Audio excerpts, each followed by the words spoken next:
नजरियाती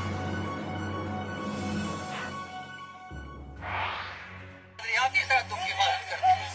कहते हैं हम नजरियाती सरहदों की हिफाजत करते हैं। इनसे पूछो और तुम्हारी नजरियाती सरहदें क्या हैं? और एक काफिर है तो काफिर है तो काफिर की ये पहचान कि अफाक में है गुम, मोमिन की ये पहचान कि वो है गुम इसमें अफाक। तुम कैसे कहते हो? हमारा तो नारा यही है कि ला इलाहा इल्लल्लाह, इसकी अफवाह कौन सी है? ये तो अफवाह किसमें? हमारी इस दुनिया में भी, आखिरत में भी, ऊपर भी, जमीन पर, आसमान पर। और लिल्लाहि मा फिस समावाति व मा फिल अर्द।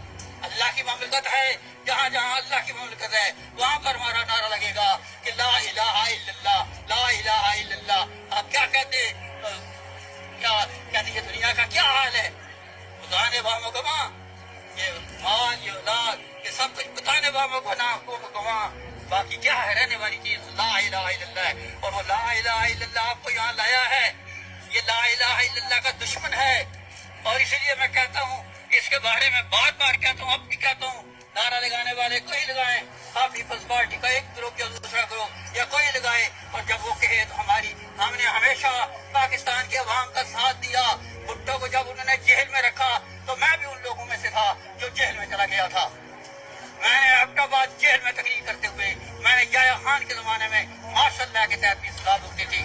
लेकिन ये बात हम अवाम के साथ है, अवाम के हम दुश्मन नहीं है। पाकिस्तानी के अवाम, पाकिस्तान के रहने वालों और पाकिस्तान के हमारे दोस्तों, हम तुमसे भी अपील करते हैं कि तुम हमारी आवाज में आवाज मिलाओ। अगर तुम पाकिस्तान को जिंदा रखना चाहते हो, अगर बचे कुछ पाकिस्तान को, तो इनके इस नारे से लोगों को बताओ कि ये झूठे अपनी सरहदों की हिफाजत नहीं कर सके और आप ये सरहदें नजरियाती सरहदों की हिफाजत के लिए दावे करते हैं। इनसे इनके खिलाफ ट्रायल करो और इन्हें फांसी के तख्तों पर लटकाओ। ये जनरल, ये कैसे जनरल असलम क्या कहते हैं, ये दूसरे लोग क्या कहते हैं? इन जर्नैलों ने एक कट कर रखा है तो समझते हैं कि अवाम जो है कि ये तो मुनज़्ज़म नहीं है और फौज मुनज़्ज़म है, इसलिए हमें हुकूमत करनी चाहिए। उनकी हुकूमत, और हमने नारे ये लगाए और उस पर हमने कराची तक ये ढूंढ के गए थे कि सुन लो फौजी आमरो, हम तुम्हारी मौत है। और यकीनन मैं यहाँ भी कहता हूँ, क्या फौजी आमरो सुन लो, हम तुम्हारी मौत हैं, तुम्हारी मौत है, आने वाली है। तुम इस दुनिया में तुम जो कौमों को जलील करते वो खुद जलील हुआ करते। ये एक बात आखिर में मैं ये कहूँगा,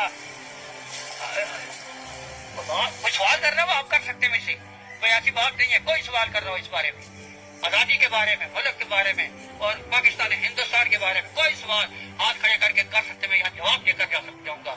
मैं सिर्फ ये कहना चाहता हूँ कि आज देखो ये दोनों क्या करेंगे, ये एक किस्म का मजाक बनाएंगे कश्मीर का। इस वक्त जनरल मुशर्रफ अंदर बैठा हुआ है, कश्मीर के बारे में वो क्या कहेगा, कश्मीर में ये हुआ, क्या हुआ, वहाँ पर जी टेररिज्म हो रहा, और उधर वाजपेयी आएगा वो कहेगा कश्मीर में क्या हुआ जी, ये जी टेररिज्म। और हम कहते हैं इस बारे में दोनों सच्चे, क्योंकि दोनों हुकूमतें पाकिस्तान में टेररिज्म कर रही है। वहाँ पर मासूम और बेगुनाह इंसानों का खून बह रहा है, वहाँ पर लोग बेगुनाह हैं, ये जाते हैं मजहब के नाम लेकर, वो आते हैं नेशनलिज्म का नाम लेकर, और मरता है तो कश्मीरी। बॉर्डर पर वहाँ से तोपों के गोले आते हैं तो वो भी कश्मीरियों पर पड़ते हैं, इस तरफ से जाते हैं तो वो भी कश्मीरियों पर पड़ते हैं। ये बॉर्डर, ये वाघा की तरफ क्यों नहीं जाते? वाघा से तो दोस्ती की बसें लाते हैं और कश्मीर में जाकर आप जो है वो बरसाते हैं और खून बहाते हैं। खून की नदियों में जो नहाई हुई कौम है वो यकीनन एक दिन आजाद होगी, उसके वतन में फूल खिलेंगे, बहारें मुस्कुराएंगी और हर तरफ